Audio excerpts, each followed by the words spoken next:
queridos alunos, sejam bem-vindos a mais uma aula de matemática. O meu nome é Francisco Nogueira e hoje o nosso conteúdo será sobre grandezas diretamente e inversamente proporcionais. Então aumenta o volume aí e vamos lá. Bom, primeiramente devemos saber o que é uma grandeza. Acompanhe comigo aqui na leitura que uma grandeza é definida como algo que pode ser medido ou calculado. Como assim, professor? Bom, vejam aqui na tabela, temos alguns exemplos de grandezas, que são comprimento. O comprimento pode ser medido ou calculado, certo? A unidade de medida de comprimento é o quê? O metro. E o símbolo é o m. A massa de alguma pessoa ou de algum objeto pode ser medida ou calculada também. Então, a unidade de medida é o quê? O quilograma. E o símbolo é o kg, certo? Tempo também é uma grandeza que pode ser calculada. A unidade de medida é o segundo e o símbolo é o S. Intensidade de corrente elétrica. A unidade de medida é o ampere e o símbolo é o A maiúsculo. Temperatura. A unidade de medida é o Kelvin e o símbolo é o K. Professor, eu pensei que a unidade de medida de temperatura fosse o grau Celsius. E realmente é. Mas o Kelvin é a unidade de medida internacional, certo? Porém, o grau Celsius sabemos que é bem mais utilizada hoje em dia no nosso dia a dia, certo? E como funcionam as grandezas diretamente e inversamente proporcionais? Bom, acompanhe comigo a leitura para sabermos melhor sobre isso. Quando a variação de uma grandeza faz com que a outra varie na mesma proporção, temos uma proporcionalidade direta. Isso significa que, digamos que temos duas grandezas, uma eu vou chamar de A e a outra eu vou chamar de B.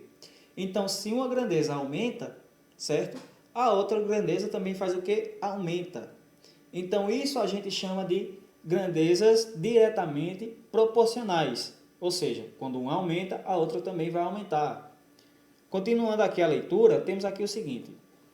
A proporcionalidade inversa é observada quando a mudança em uma grandeza produz uma alteração oposta na outra. Isso significa dizer que, à medida que uma aumenta, a outra vai o quê? Diminuir. E quando a outra aumenta, a outra também diminui. Ou seja, isso são grandezas que são inversamente proporcionais. Beleza? Para entender melhor, eu vou contar essa historinha aqui para vocês e a gente vai compreender melhor esse assunto. Beleza? Então vamos falar agora sobre grandezas diretamente proporcionais. Imagine uma fábrica de açúcar, certo? Em um período de um dia, ela produz 5.000 sacos de açúcar. Em 2 dias, ela produz 10.000 sacos. Em 3 dias, 15.000. E em 4 dias, 20.000. Ou seja, cada dia que vai se passando, ela vai aumentando 5.000 sacos. Ok? Então, perceba aqui o seguinte.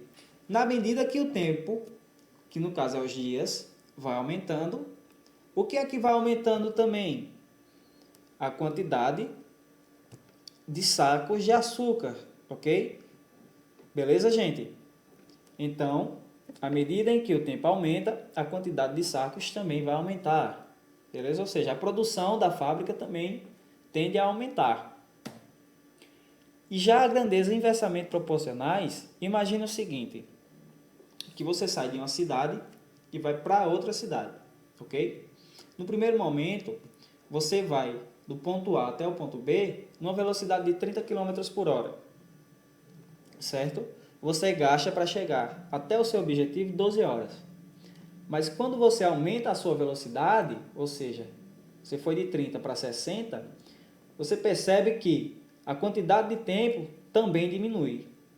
Quando você aumenta mais ainda a sua velocidade, a quantidade de tempo que você gasta para chegar até o seu objetivo também vai diminuir. E se você aumentar mais ainda, que é nesse caso aqui a gente foi de 30 para 120, você vê que o tempo gasto para chegar do ponto A até o ponto B diminuiu mais ainda, ok? Ou seja, enquanto uma grandeza, que é a velocidade, está aumentando, a outra grandeza, que é o tempo, está o quê? Diminuindo, certo? Então, isso são grandezas inversamente proporcionais. Bom, passamos agora para um exercício. Eu vou fazer a leitura do exercício, mas eu sugiro que quando eu terminar a leitura, você dê pausa no vídeo e tente resolver esse exercício sozinho. Depois você volta aqui, dá o play no vídeo e confere a resposta, tá bom? Então vamos lá. Um menino diz para sua mãe que quer comprar um bolo para comemorar seu aniversário. Antes de comprar, sua mãe lhe pergunta a quantidade de amigos que ele convidou para sua festa, para saber a quantidade certa que deve comprar. Neste exemplo, as grandezas se relacionam de maneira diretamente ou inversamente proporcionais. Bom, agora você vai dar a pausa no vídeo e vai tentar descobrir se são grandezas diretamente ou inversamente proporcionais, tá bom? Então, dá pausa aí, eu vou aguardar aqui e depois você dá o play, beleza?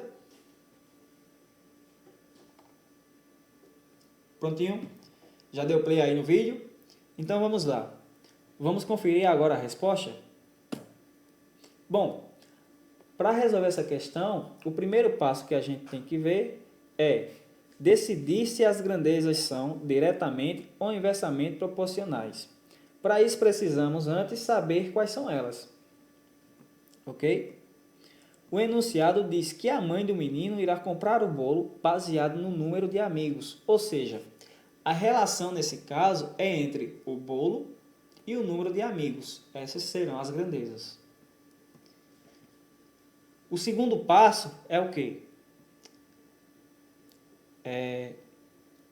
Agora que a gente achou as grandezas, nosso trabalho fica bem mais fácil. Intuitivamente, podemos perceber que quanto mais amigos, mais bolo a mãe do menino precisará comprar. Ou seja, se a quantidade de amigos vai aumentar, então tem que aumentar então o que também? A quantidade de bolos. Logo a gente pode perceber que essa grandeza vai ser o quê? Diretamente proporcional. É isso mesmo, amiguinho. Muito bem. Ok? Espero que tenha acertado esse exercício e a gente vai ficando por aqui. Beleza, pessoal? Agradeço aí pela atenção de vocês e a gente se vê agora na próxima aula. Um abraço a todos e tchau, tchau!